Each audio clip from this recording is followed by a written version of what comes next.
ورحمة الله تعالى وبركاته ثم أما بعد فقط صحيح أنا لست عالما كبيرا الأخ فقط من كرمه وجوده أن أعطاني هذا الوصف وإنما لست لا عالم ولا طالب وإنما أخوكم مثلكم لست أحسنكم ولا أفضلكم وإنما قدر الله علي أنني صعدت هذه الدرجات فصلى الله سبحانه وتعالى أن يجعلكم في أعلى عليين جميعا.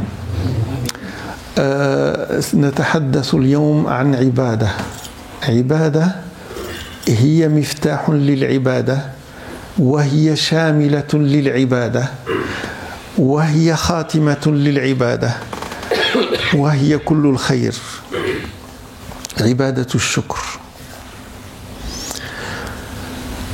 Aujourd'hui, bi'idhnillah, nous allons parler d'une adoration qui est au fait la clé, l'adoration clé, l'adoration globale, l'adoration objective aussi, qui est en vérité, c'est le mot en arabe c'est shukr, qu'on va traduire avec la reconnaissance. Et en vérité, celui qui va suivre le mot shukr dans le Coran et la sira du prophète sallallahu alayhi wa sallam va se rendre compte qu'au fait qu'il n'y a pas de traduction à ce mot-là. Ça n'existe pas dans une autre langue. Shukr n'existe pas dans une autre langue. Parce qu'en vérité, la reconnaissance c'est l'irfan ou l'a'tiraf. L'irfan, ça peut être l'a'tiraf aussi. Pour vous dire donc la finesse, comme disait donc Cheikh tout à l'heure, Cheikh Mourad, l'importance de connaître l'arabe. L'importance de connaître l'arabe pour pouvoir accéder à la subtilité de cette religion. Et alors, shukr, on va accepter de la reconnaissance, juste pour dépanner. Mais le français est incapable de reprendre toutes les expressions nuancées dans cette langue arabe. Pour information, vous savez que dans la langue arabe, il y a plus de 12 millions de mots. Vous savez quelle est la langue qui le suit? Elle a combien de mots? L'anglais. Elle a combien? Elle a 600 000. Le 1/24e.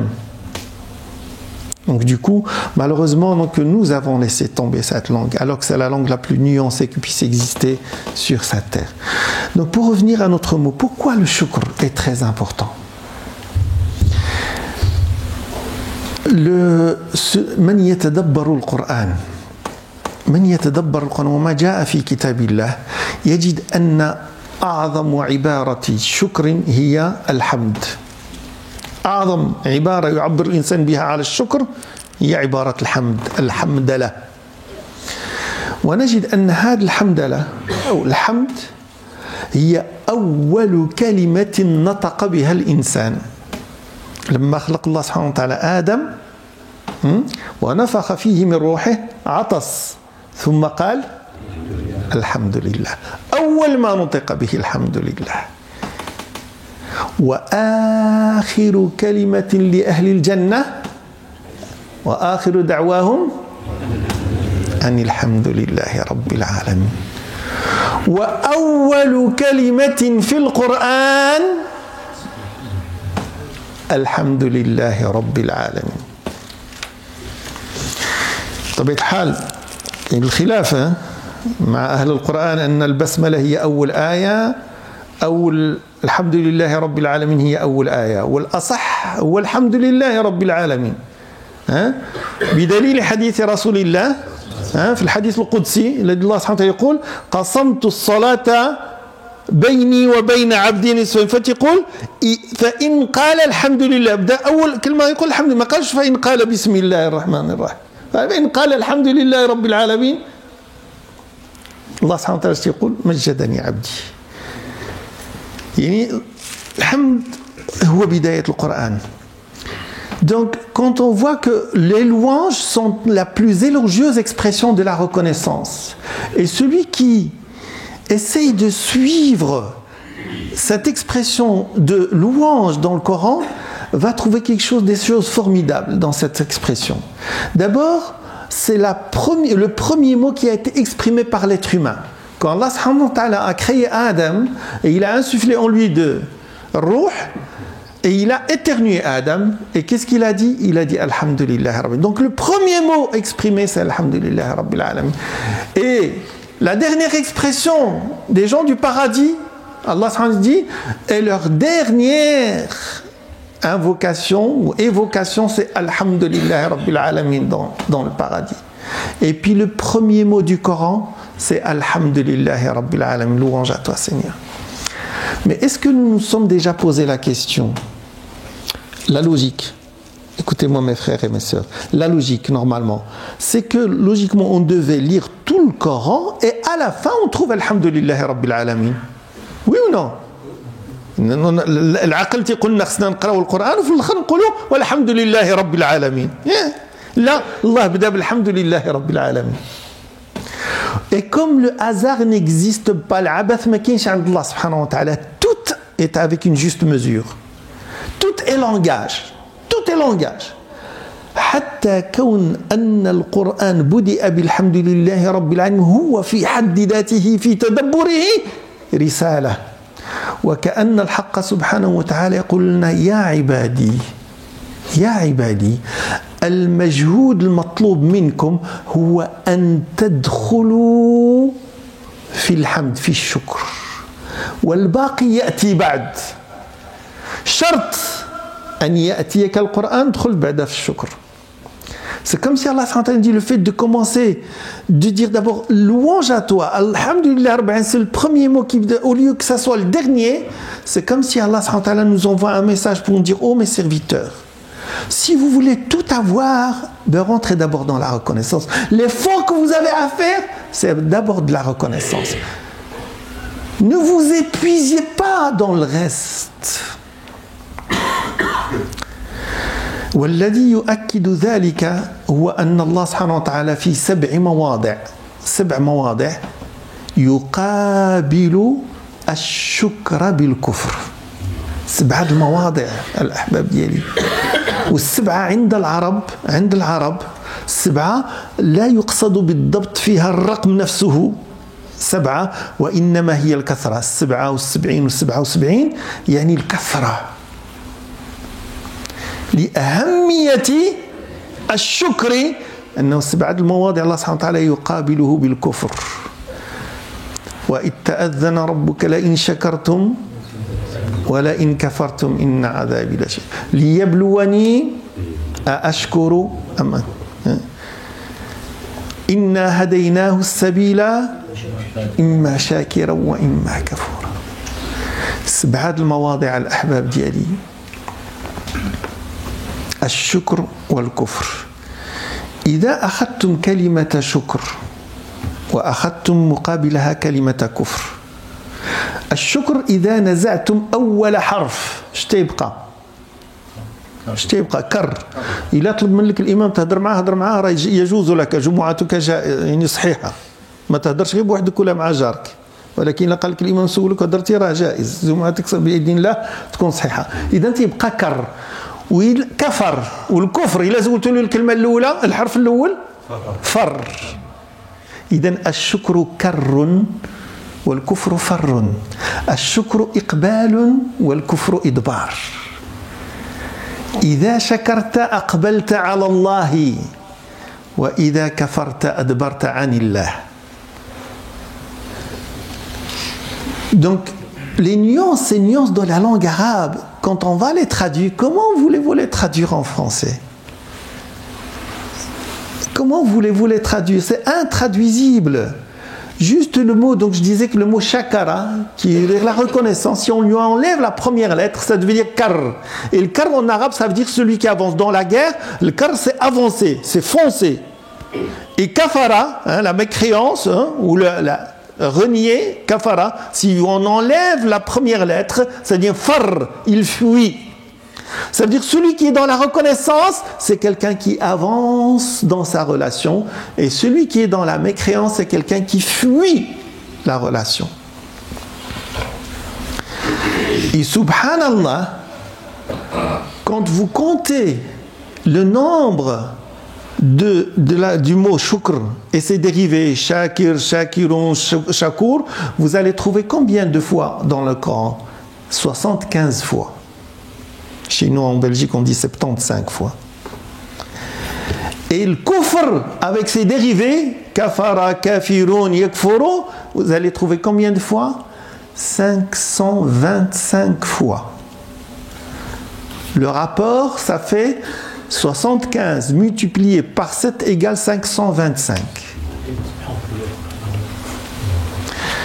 Il y a l'année dernière, il y a eu le congrès international du miracle numérique dans le Coran, et j'avais présenté ce thème-là dans ce congrès-là qui s'est passé à l'université Mohammed V Karaba. Quand on dit ça, qu'est-ce que ça veut dire? Ça veut dire qu'il y a très peu de gens qui seront reconnaissants, et la majorité, ça sera dans la mécréance, dans la reniance. Ils vont renier. مصداقا لقوله تعالى وقليل من عبادي الشكور. Et peu de mes serviteurs seront reconnaissants. Abdullah ibn Abbas radiyallahu anhuma كان على عهد أمير المؤمنين عمر بن الخطاب رضي الله عنه يطوف حول الكعبة ويقول يدعو الله اللهم اجعلني من عبادك القليل. فكان وراءه عمر وسمعه فضرب على كتفه وقال يا غلام. عبد الله بن عباس كان صغير شاب، فقالوا يا غلام ما هذا الدعاء؟ لقد صحبنا رسول الله صلى الله عليه وآله وسلم فما سمعناه يدعو بهذا الدعاء. فقال لعمر، عبد الله بن عباس يقول لعمر أولم تقرأ قول الله تعالى وقليل من عبادي الشكور؟ فبدأ يبكي عمر ويقول كل الناس يعلم إلا أنت يا عمر.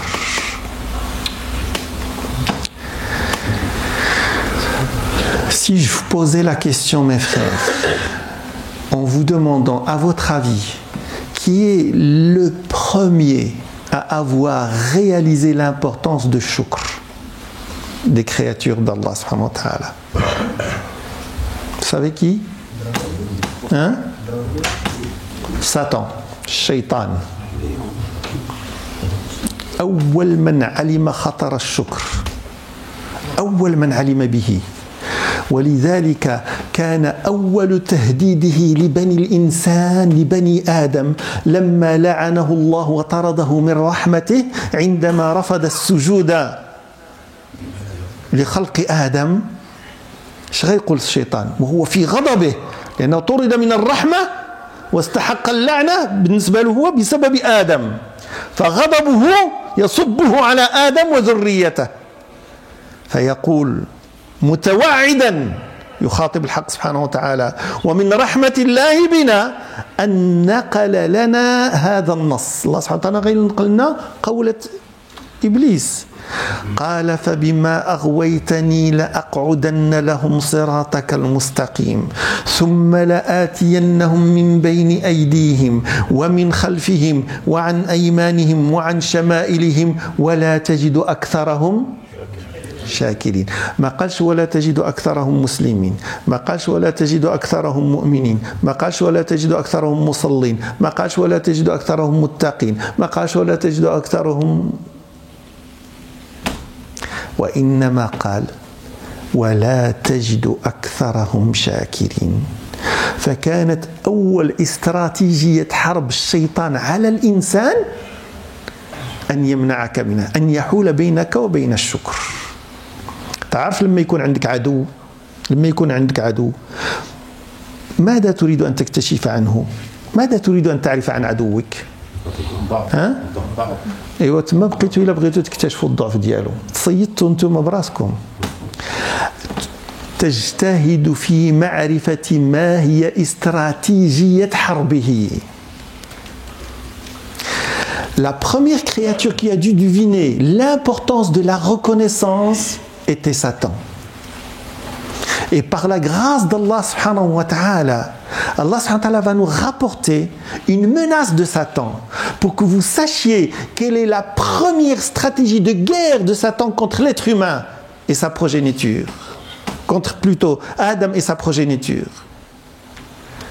Adam, quand Allah subhanahu wa ta'ala l'a créé et a demandé aux anges et aux djinns de se prosterner, tout le monde s'est prosterné sauf Iblis, Satan. Et quand il a refusé, Allah l'a maudit. Et quand il a été maudit, il était furieux, Satan. Et pour lui, c'est à cause de qui? Adam. Donc, il verse sa colère sur Adam et sa progéniture en faisant une promesse. solennel devant Allah, il dit à cause de cette épreuve que tu m'as fait suivre, ça c'est Satan, et par la grâce d'Allah, Allah il nous rapporte ce texte-là afin que nous tirions profit. Il dit, Allah il dit, à cause de cette épreuve que tu m'as fait subir avec Adam, je vais me mettre devant eux, derrière eux, à leur droite, à leur gauche, et tu trouveras très peu d'entre eux reconnaissants. Et Allah nous dit, Inna ash-shaytana lakum aduwwun fattakhidhuhu aduwwa. Satan est pour vous un ennemi, prenez-le pour un ennemi. Et si tu prends quelqu'un pour un ennemi, tu as besoin de savoir quelle est sa stratégie de guerre. Ne vous perdez pas, mes frères et mes sœurs, Satan a 2 stratégies de guerre. Aujourd'hui, nous parlons de la plus essentielle qui nous empêchait d'être reconnaissants. Retenez ça. Cheikh Farid al-Ansari رحمه الله تعالى كان من أهم الآيات التي يذكرها دائما إن الشيطان لكم عدو فاتخذوه عدوا. أقول قولي هذا وأستغفر الله لي ولكم فاستغفروه إنه هو الغفور الرحيم. الحمد لله وكفى وسلام على عباده الذين اصطفى ثم أما بعد. Alors mes frères et sœurs, Satan, il va nous empêcher d'être reconnaissants envers qui au fait? À votre avis? Eh ben non, vous vous trompez. C'est pas envers Allah qui va nous empêcher.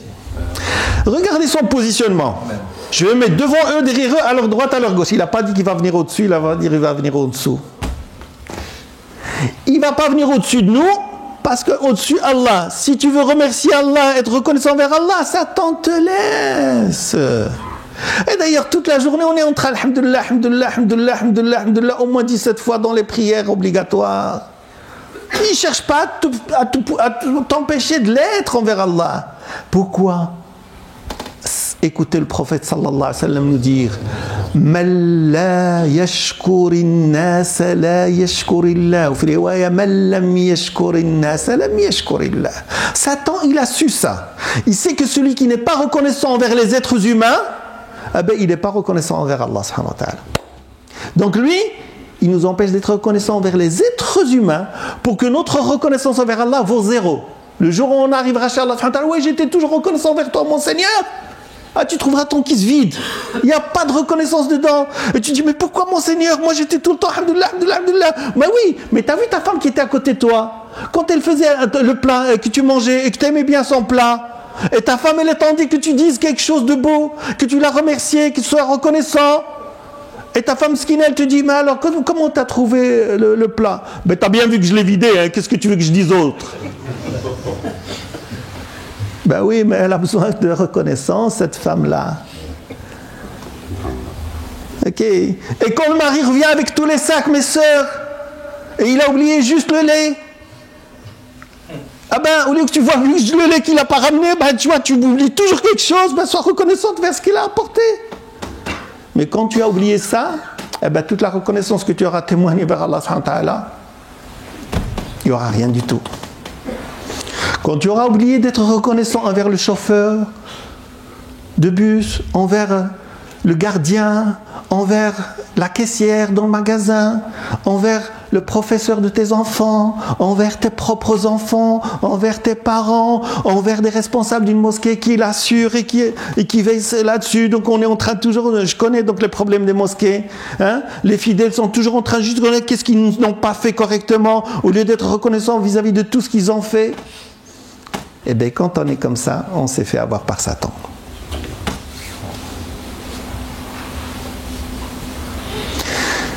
J'espère que j'aurai avec vous, Inch'Allah, l'occasion de vous donner ça en conférence, parce que ça prendra minimum 2 heures, 2 heures et demie pour la traiter correctement.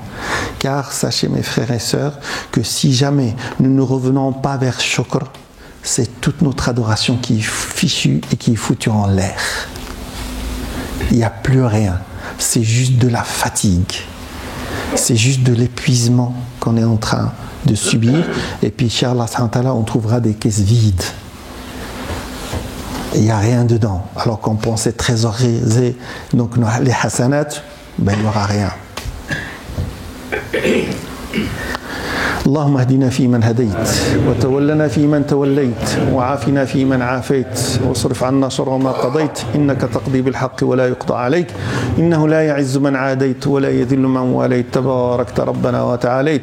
اللهم اقسم لنا من خشيتك ما تحول به بيننا وبين معصيتك ومن طاعتك ما تبلغنا به جنتك ومن اليقين ما تهون به علينا مصائب الدنيا ومتعنا اللهم بأسماعنا وأبصارنا وقواتنا أبدا ما أحيتنا واجعل الوارث منا واجعل ثأرنا على من ظلمنا ولا تجعل مصيبتنا في ديننا ولا تجعل الدنيا أكبر همنا ولا مبلغ علمنا ولا غاية رهبتنا ولا إلى النار مصيرنا واختم بالباقيات الصالحات أعمالنا. اللهم انصر المظلومين في كل مكان اللهم كن لهم ولا تكن عليهم. اللهم احقن دماء المظلومين في كل مكان. اللهم احقن دماء إخواننا في فلسطين وفي سوريا والعراق واليمن وفي كل مكان برحمتك يا أرحم الراحمين يا رب العالمين. اللهم لا تكلنا إلى أنفسنا طرفة عين ولا أقل من ذلك ولا أكثر وتولنا اللهم في أهلنا وذرياتنا وجميع أمرنا برحمتك يا أرحم الراحمين. ثم أذكركم إخواني بالطلب اللي يطلب منكم سيدي مراد، تصدقوا على أنفسكم، قدموا لأنفسكم. إخوانكم جاو تال عندكم هادو جاو يحملوا الزاد ديالكم للآخرة، هادو جاو عندكم هنا باش الزاد ديالكم يديوه لكم للآخرة تلقاو. إنما أقول لكم مني تبغيو تعطيو شي صدقة الإخوة ماشي هي تهزو تعطي، راها عبادة، راها عبادة. قدمها باليمين سرها ودير معاها شي نية وإن كان الحديث فيه ضعف. داووا مرضاكم بالصدقات. الإنسان يدير واحد النية في ديك الصدقة عسى الله سبحانه وتعالى يدفع بها شي قدر يكون نازل اللي فيه شي شر يدفع بها. فالإنسان يتروى، راه الصدقة عبادة. فأعينوا إخوانكم. اللهم صل على محمد وعلى آل محمد كما صليت على إبراهيم وعلى آل إبراهيم وبارك على محمد وعلى آل محمد كما باركت على إبراهيم وعلى آل إبراهيم في العالمين إنك حميد مجيد. وأقم الصلاة.